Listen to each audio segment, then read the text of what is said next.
Ancient underground tunnels found in Brazil, and they weren't made by humans. Deep in the Amazon rainforest, there's a massive cave that completely defies logic. This tunnel stretches for about 2,000 feet, and it's so huge that a person could easily walk around inside it. Its walls are covered in deep, mysterious claw marks. But here's the kicker, it's just one of many. If you head down to southern Brazil, you'll come across more than 1,500 similar caves, ranging from modest little burrows to enormous passageways. But these aren't your average creepy bat caves. Researchers call them paleoburrows, ancient underground structures dug by creatures so gigantic, they'd make modern elephants look tiny. Whoever dug these tunnels moved the equivalent of 800 elephants worth of dirt. I know, it still looks like just a cave at first glance, but experts notice something unusual. The walls are smoothly rounded, and the floor is remarkably even. Water or erosion doesn't leave marks like this. It had to be the result of some serious digging power. These Brazilian caves are the largest geological records of animal activity on the planet. It's like stumbling into a prehistoric house built by creatures the size of cars. To solve the mystery, researchers studied the claw marks on the walls and realized they were probably made by giant ground sloths. Yes, sloths that could weigh up to 9,000 pounds and devour a year's worth of your groceries in just 3 days.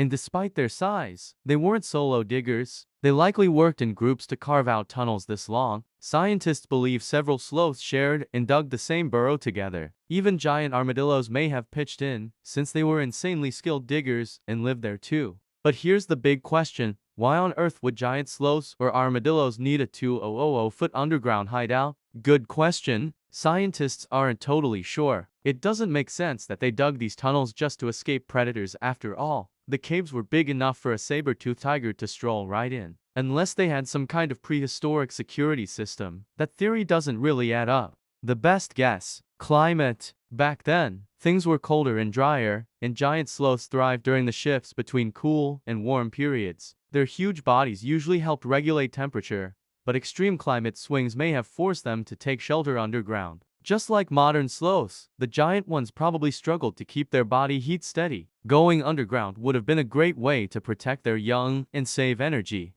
After all, the bigger you are, the more energy you burn. Some scientists think the tunnels might have had rotating tenants. One sloth moves in, digs a bit, leaves scratch marks, then moves on. Later, another sloth shows up, adds its own decorations, and so on. Basically, a prehistoric Airbnb. Evidence points more to shared time slots than private ownership. After all, these creatures weren't exactly social butterflies. Like today's sloths and armadillos, they mostly lived solo, except for a mother with her baby. But here's the sad part, they're gone. Giant sloths and their tunnel-digging buddies went extinct about 11,000 years ago, right when humans started spreading across the land and the last ice age was ending. Around 80% of all mammals weighing more than 2 pounds vanished. And the prime suspect? Yep, humans. About 10,000 years ago, skilled hunters armed with spear points spread across the Americas. The animals there had never seen predators like us, so they were easy targets. Once the giant plant eaters disappeared,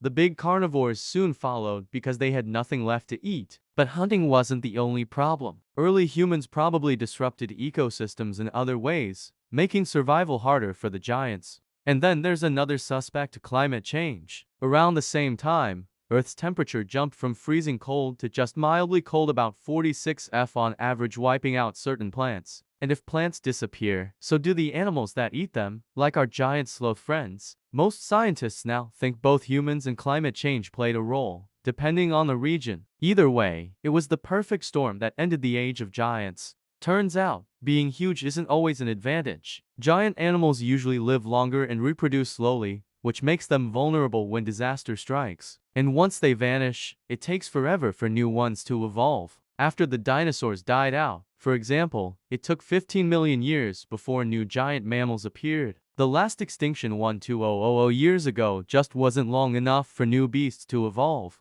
That's why today's biggest land animals, elephants, rhinos, bison, aren't new giants. They're survivors from that ancient chaos. At least we still share the planet with the blue whale, the largest mammal ever to live. So, why did prehistoric animals get so massive in the first place? Well, size does have its perks. It protects you from predators and gives you an edge in the food game. If plant eaters got bigger, predators had to bulk up to keep pace. The environment also played a huge role. Cold-blooded animals grow larger in hot climates to stay cool, while warm-blooded giants thrive in cold places to stay warm. Some paleontologists even suggest that plant-eating dinosaurs needed those huge guts to digest the tough, woody plants of their era, like carrying a salad bar inside their bellies. Then there's oxygen. Back then, Earth's atmosphere had much higher levels of it, which was crucial for less efficient breathers like insects. More oxygen meant they could grow bigger and stay more active, like nature's turbo mode. And bones? That mattered too. Many huge dinosaurs had lightweight, air-filled bones just like modern birds. That made them strong but not ridiculously heavy,